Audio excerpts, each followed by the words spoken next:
আসসালামু আলাইকুম রহমতুল্লাহি বরকাত। পবিত্র মাহে রমজান ২৭টি রোজা আমাদের মাঝ থেকে হয়ে গেল।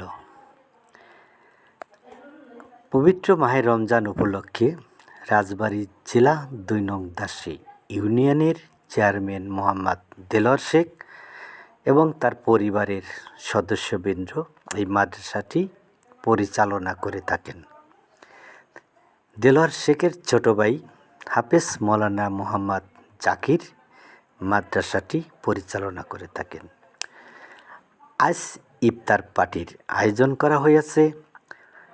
উক্ত মাদ্রাসা ও এতিমখানায় প্রায় ৩ শতাধিক লোক উপস্থিত ছিল। আমি শেখ মোহাম্মদ বিল্লাল হোসেন আপনাদের সাথে রয়েছি।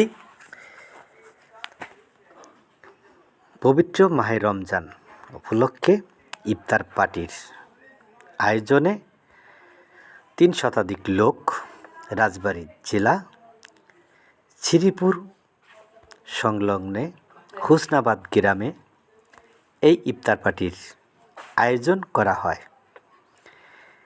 উক্ত ইফতার পার্টিতে সকলেই উপস্থিত ছিলেন। আমি এই মুহূর্তে এসেছি একটি এতিমখানায়।